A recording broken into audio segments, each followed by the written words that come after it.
everyone, my name is Chen Li. I'm from China. And today I want to introduce the Rebecca Hom. The LCC Library student activities and international program I have to welcome storyteller Rebecca Hom. Rebecca is the part of Chinese Oregon Speaker Service, sponsored by the Oregon Historical Society. She will tell us the story about Oregon Chinese pioneers, In Ham and Lang who live in John Day, Oregon. In the 1870s, In Ham and Lang built the Hanwo-Chen Chinese Medical Clinic. They also built a general store, a community center, and a residence. Their influence remains to this day.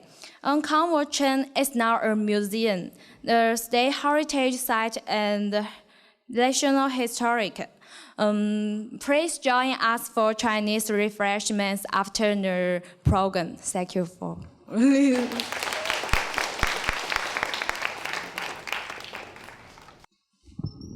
It's so great to have a technician around. Just a bit lower, I think. So, good afternoon. My name is Rebecca Hom, and I'm not going to give you a lecture.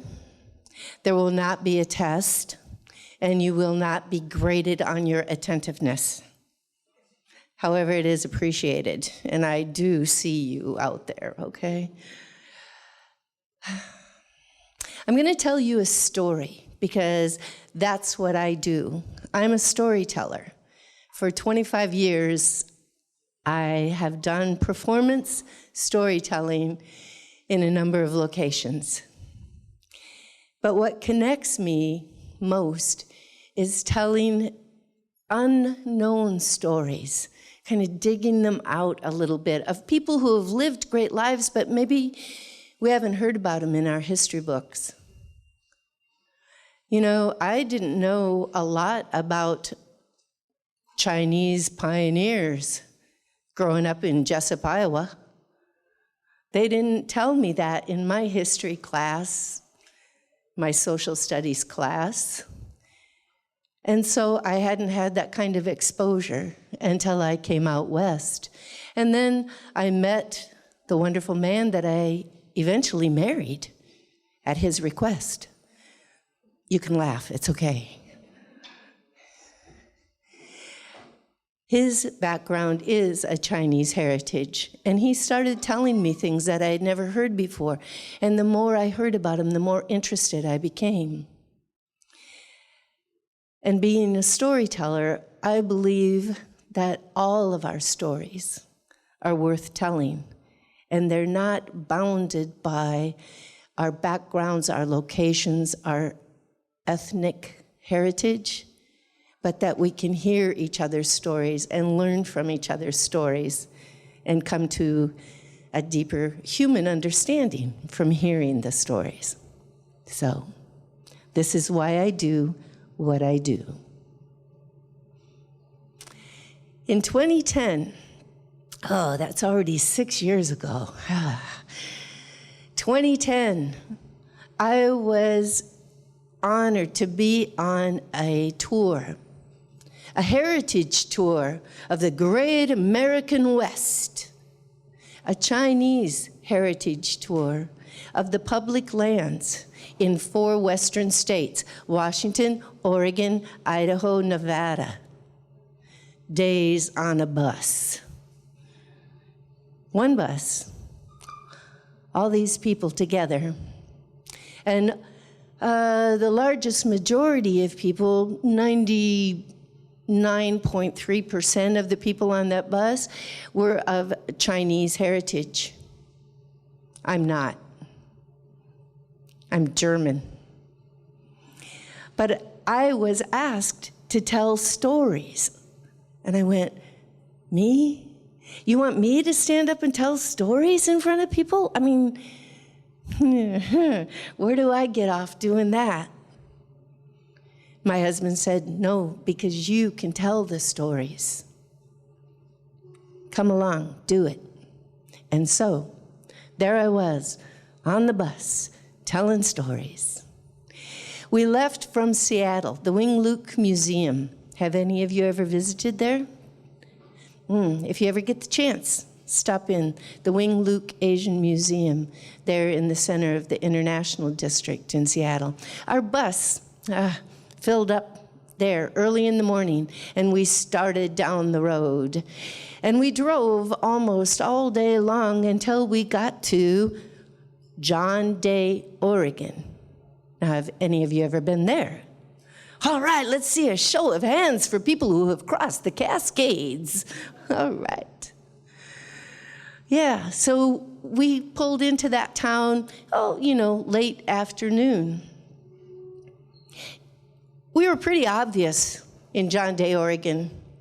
I mean, it's kind of hard to miss a busload of Chinese American folks walking through town in John Day.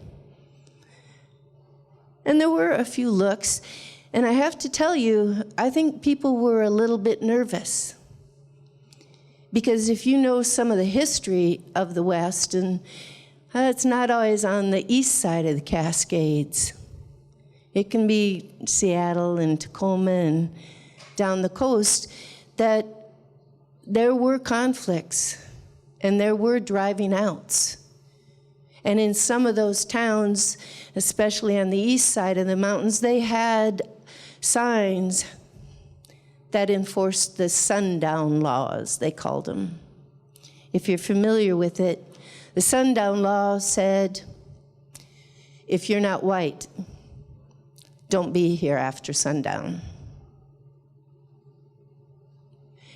That wasn't so long ago. Even in the 50s, some of those towns still had that kind of signage around. Yep, I get it, over here. And so you can understand how people who were basically urban folk from Seattle all the way down to San Francisco were kind of like, this redneck country over here. Like, are we gonna be safe? Is this really okay? And then some of their trepidations didn't ease off any because they saw signs in the business windows, copied, just Xerox signs that said, "We stand united." And you got to think, like, united for what? Against what? With who? But the signs didn't say any of that. And so people had a little bit of a nervousness.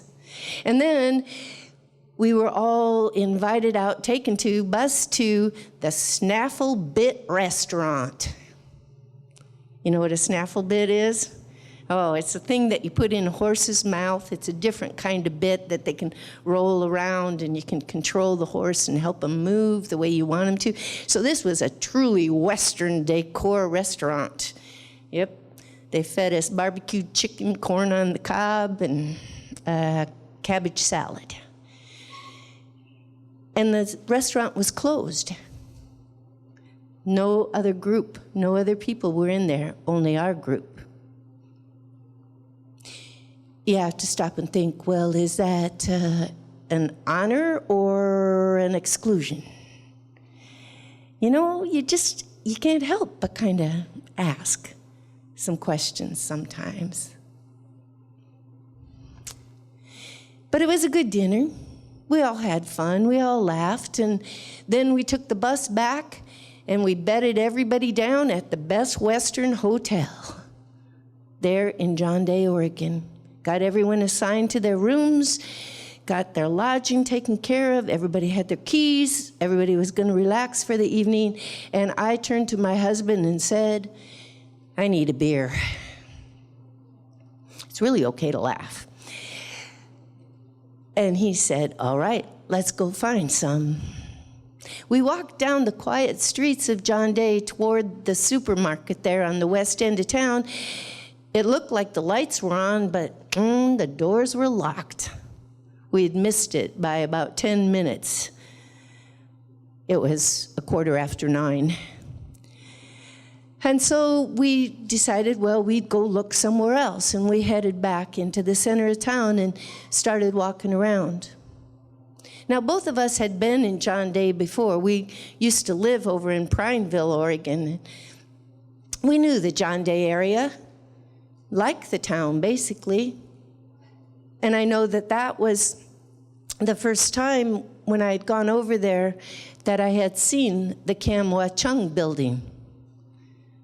It was an unusual structure that sat there next to kind of a city park, a rock block bottom story, and then these green kind of clapboard wooden second story, and red trim kind of peeling off all around it. Well, that was back in the late 70s, early 80s that I had seen it. We walked around that evening, Dale and I, around John Day. We didn't find any more stores open, and we were kind of zigzagging around and going in through the residential section, and we kept seeing these signs in the storefronts, and then we saw these signs in people's houses. We stand united. And another sign, united against hate. And I started to remember events that had happened there in John Day earlier that year, in February of 2010. And the signs started to make some sense. But I didn't say anything about it then. I just let it percolate. And Dale and I walked on down the quiet streets of downtown John Day until we came to the Dirty Dog Saloon. Yes. And we walked in, and all heads turned and looked at us. You could almost hear him saying, "You're not from around here, are you?" All 6 people were gazing at us. So we bellied up to the bar right there close to the door. Quick getaway if we needed it. And we ordered 2 drafts, 2 beers, PBRs off on tap. And we sat and visited, just the 2 of us. And after a few minutes, you could feel the gunslinger tension sort of ease off. Everybody went back to their conversations. We weren't so remarkable anymore. Except the one guy around the end of the bar from us. He kept kind of looking at us. He kept sort of making little entrees into conversation, and we didn't exactly invite it completely because, we're just being a little quiet about why we're there and what we're doing and just having a beer. We were nearly finished with our beer when that fella said, "You ought to play that game." "What game?" I said. And he said, "It's that game. You roll the dice. It only costs $0.25. And if you win, you get that whole pot of money over there." And there was a huge glass jar that had silver coins down in the bottom, probably about 4 inches deep, and greenbacks filling the rest of the jar. Well, not wanting to offend and wanting to walk out of the bar shortly in a few minutes, I said, "Okay." We had 2 quarters in change from buying our beers. Pushed 1 quarter forward, and Dale Hom, he took up the cup, he put in the 5 dice, and he started to shake it. "Wait," the fella said, "I got to tell you, okay, here's the rules of the game. If you get 3 of a kind, then you get to roll again. If you get 4 of a kind, you win $5. And if you get 5 of a kind, you win that whole pot of money." All right. Dale shook the cup and not even a pear. His quarter was gone. My turn. I pushed the quarter forward. I scooped up those 5 die and 3 ones. All right, I get another turn. Scoop them up. 3 twos. All right. Okay, come on, baby needs new shoes. Tell you what, guys, if I win, I'll buy a round for everybody, all 6 of you. By this time, everybody's paying attention in that bar.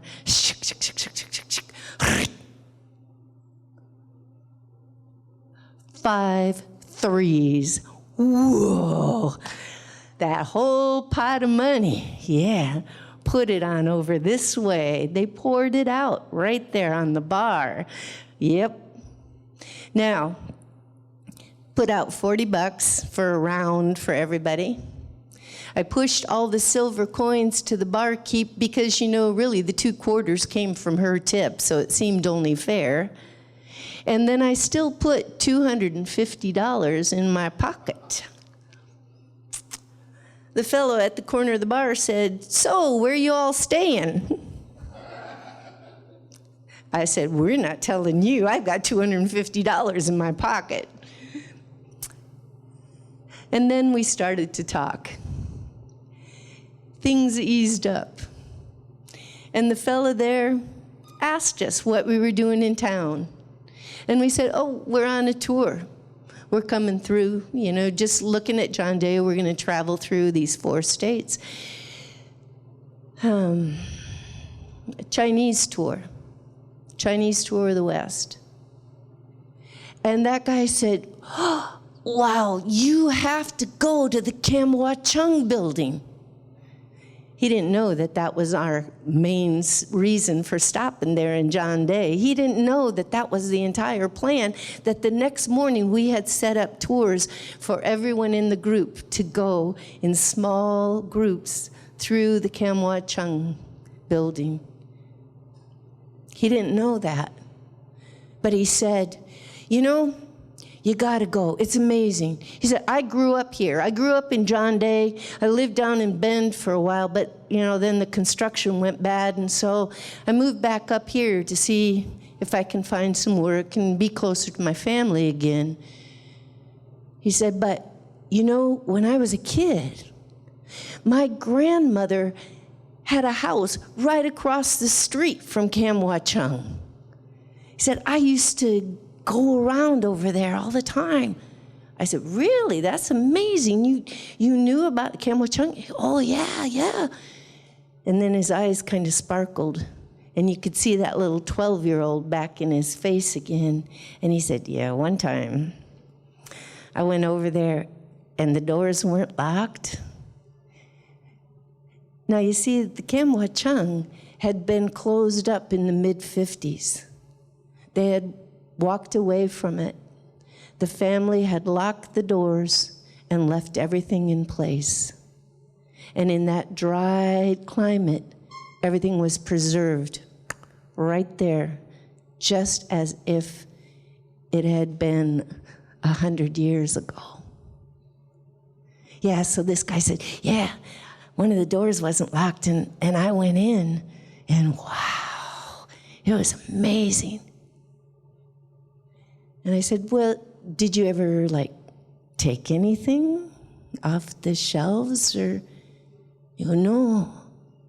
Did you, what kept you from, like, you know, having your friends come and, you know, just sort of like wiping things off, or, you know, doing some damage in there, just prank? And this man looked at me and he said, "No. You walk into that place, and there's something so special about it that you didn't want to touch it. You wanted it to stay just like it was."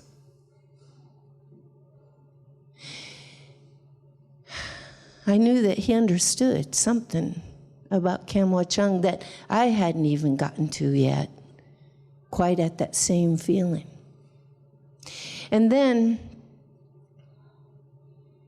I asked him about February of that year. I said, were you here? Were you here this spring? And he said, oh yeah, I was here. So can you tell me what it was like? What happened? And he said, well, he said, yeah, there it was in February, and these fellas came into town. They went into a real estate office. They said, we're part of the Aryan nations, and we're looking to relocate. We want to set up our national headquarters because they had been boosted out from Coeur d'Alene area, Hayden Lake. Yeah, we're looking to set up, and we think that Grant County is our kind of place. They wanted to buy property and get started again. The phone lines, the fella said, the phone lines started buzzing. The realtor started calling everybody in her Rolodex. She wasn't calling to look to see if there was property available. She was calling around town to let people know what was going on and who had come in to her office. And by the next morning, the fella says, there were 400 people standing at the crossroads there in the center of John Day, Oregon, holding signs that said, we stand united, united against hate. He said it was an amazing thing to see all these people coming together and saying, not here. And the mayor of John Day came out and said, you know, I don't know what kind of people you think we are here in Grant County, but I don't think we're your kind of people. And they didn't sell. And the AG stood by that decision and said that they didn't need to sell any property to that group.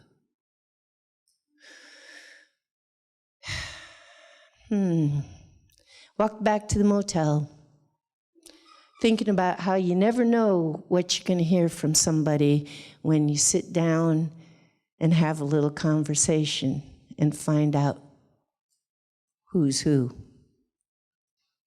The next day, we all got up from our tour, got organized, and we went there to the Kam Wah Chung Interpretive Center, to the Kam Wah Chung building itself, and we went on our tours through the building. And we started hearing the story of Lung On and Ing He. You see, Lung On and Ing He were two men who had come from China in the 1880s. They had come thinking, maybe here in Gumsan, maybe here in Gold Mountain, we'll find riches, prosperity. And they followed the gold, and they ended up in John Day. Now, Lung On came from a rich, scholarly family there in China. He wouldn't have needed to leave. He could have been a big man where he was, a fine son that would inherit and probably live a very luxurious life. He was a scholar. He could speak Chinese and English and write also in both languages.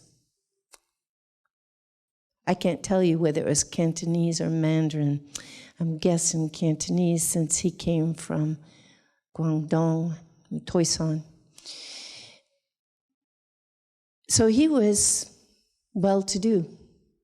Now Ing He, what were the chances that these two men would ever meet? Ing He didn't come from a prosperous family.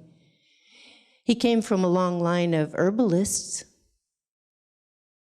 but not prosperous. But somehow, when they came to Gold Mountain, when they started pursuing their fortunes, they found each other. There in John Day, they met each other and formed a partnership. They formed the Kemwa Chung Company, the golden flower of prosperity, in 1888. They were a perfect partnership. Now, I want you to kind of see who these men were. Inge, he was an herbalist. You know, and when I first heard that, I always think about, herbal remedies and kind of folk medicine and folk healing. But then I was reading more, and Chinese herbal medicine has a long, complicated history of diagnosis and treatment that goes back to the 1st century AD even. They've found written texts. It's a very complicated thing. And so Lung An studied and continued to learn more and more and more to be a good doctor. But his real talent was as a pulsologist. He could put his delicate fingers on your pulse. There are 3 spots, 4 spots on your wrist, and 3 different levels of the pulse. And by feeling the pulse, he could determine all sorts of things about your health and your well-being, what your symptoms were, and what your cure should be. They tell stories that one woman, like Inge didn't want people to tell him what was wrong. It was just, let me feel it. Don't tell me anything. And he would diagnose, right? Just from touching it. So delicate, they say. One example was a woman that he felt her pulse, and he said, you've had 5 children. You have 5 children. And she said, no, I have 4. And he goes, no, 5. And the woman was startled and said, yes, I did, but I lost one. And Inge had realized that just from touching her pulse. There are many more stories about that sensitivity, and stories that he wore a glove to protect his fingertips. Always wore a glove, wouldn't handle rough paper even, because his fingertips were so sensitive that he wanted to protect them. But he didn't speak a lot of English, and he was a quiet man and somewhat reserved. That's why Lung An was a good partner for him. Lung An was not a quiet man. Lung An was an innovator, an adventurer. He was the one that could bridge cultures because he spoke English and Chinese. He would help with paperwork for other miners, the other Chinese folks that would come in. He would translate for them. He would write letters back to families in China for people to communicate. He would take care of all sorts of things and be kind of a businessman out there in town. Lung An also was a womanizer. Now, in the early 20th century, for a Chinese man to be in a white ranching community and have several girlfriends could have been very dangerous. But somehow, with Lung An, he could walk that bridge and people respected him. He was an innovator. He was the bridge in the community. And because Ing He didn't want to damage his sensitive hands, it was Lung On who would always drive the China doctor out to the farms, the ranches, out where he needed to go. They would take hour-long trips for emergency calls. A country doctor, Ing He, coming out to the ranches to help someone who was in dire need and maybe near death. And Lung On would drive him there. And as the years went by, Lung On would even drive him there in his motor car. Lung On, he had the first car dealership east of the Cascade Mountains, there in John Day. He saw needs and he filled them and always had an idea for what the next thing might be and came up with good ideas. But most people just knew him as the assistant to Ing He, the China doctor. Ing He's reputation went all the way from Walla Walla down to the south, and from Portland to Payette. He covered that region, doctoring for people. During the influenza epidemic, he didn't have a single patient that died. He brew up, I'll call it a tea, but that just doesn't do it justice. He would brew up the herbs, the healing potions for people.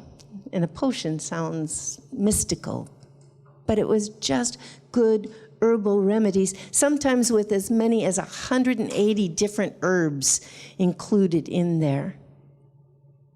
And they would bottle it up in a quart jar and hand it to the patient with the instructions of how to do this, how to take this and heal their ailments, keep them well. You have to remember too, there in the early 20th century, Western medicine didn't have a real good reputation. You know, there wasn't a lot of control on bacteria, sanitation, and quite often it would be, oh, that foot doesn't look good, I think we ought to cut it off. And people didn't want to go under the knife. And so Ing He gained a reputation because he didn't like to do surgery, and he always tried to find some other way to heal, and most often he did. He gained a reputation within the white ranching community, far and wide. He'd come and he'd sit. A wealthy rancher had called Ing He out because the Western doctors couldn't figure out what was wrong with the boy. It wasn't looking good. And Ing He came and sat with him for 6 days and 6 nights until the boy started to regain strength, and doctored him for 6 months until he had come back to full health. That gained a reputation within the community. And then, when they discovered the uncashed checks under Ing He's bed, why don't you cash these? This is in the 30s, right? Why don't you cash this money? And he said, I don't need it. I don't need it as much as they do. You know, as long as they remember me, what more? Ing He and Lung On became solid supporters within that community. John Day, Grant County, and the larger region. They were wealthy by most all standards of the time, and so wealthy that they supported the Grant County Bank when there were all the runs on the bank during the Depression, when things were closing down. It was Lung On and Ing Hae who came in there and said, no, we'll keep our money here. And they loaned out to homesteaders and other folks who needed it just to keep the community solid. Now, by this time, the Chinese population in that area had dwindled from nearly 2,000 people down to 20 people of Chinese background. But they stayed because they said this was their home. They stayed, even though they often paid for interning the bodies of other Chinese folks and having the bones collected and sent back to China to honor the traditions. But Lung On and Ing Hae, they stayed. Lung On died there in the Kam Wah Chung building in 1940. Ing Hae stayed on, had a nephew that came and worked with him until he broke his hip a few years after Lung On's death. Ing Hae fell, he broke his hip, and then he was brought to Portland and lived for a few more years and died there in 1952. We learned all of that walking through the Kam Wah Chung building and through the Interpretive Center. We read letters that had gone back and forth from the ranchers, from the community, from patients all over the region, from families in China asking, why don't you come back home, son? We learned all of that. And then we were ready to head out again on the rest of our tour. But there were 4 ladies in the group, the elderists maybe in the group, and sisters and a friend that said, we want to go to the grave sites. We want to walk up and see where Lung On and Ing Hae are buried. And so we walked up the hill. The cemetery there in John Day sits up high above the town, up there on the hill. It was mid-July. It was nearly noon. It was hot. But these ladies were going to walk up half a mile at least up the hill to visit the graves. When we got there, what I saw surprised me. There, in the middle of the cemetery in John Day, Oregon, are the graves of Ing Hae and Lung On, covered with beautiful gray slab of marble and beautiful headstones to honor these 2 men. There in the center of that cemetery, in a most beautiful site where they can look out over the valley, can look down on the town. That's in contrast to so many of the other grave sites that we saw while we were on the tour that were unknown, unmarked, and were out in the middle of sage, just depressions in the ground with maybe barbed wire around them. But there in John Day, Ing Hae and Lung On are honored. We walked back down, we got on the bus, and we started out. Of course, my husband said, "Tell the story." And so I stood up there in the front of the bus, and I told everybody the story of the Dirty Dog Saloon. And when I told them had won $250, they said, "And you didn't take us out? You're buying at the next stop." When I told them about the signs, about we stand united, united against hate, and about the man that I had talked with at the bar, the eldest sister, who was sitting there in the front row, who had walked up the hill to the cemetery, looked up at me and said, "It's because of Ing He and Lung An. It is because of their spirit that still stays there in that town and has affected the generations of people. We stand united, united against hate." And so I think there are no small lives, that the things we do and the people we interact with can ripple through the years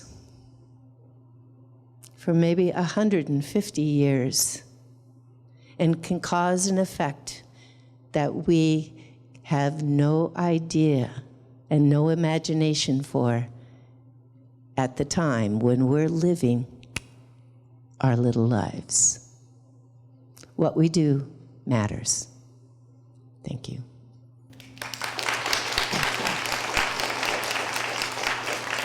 Thank you all very much.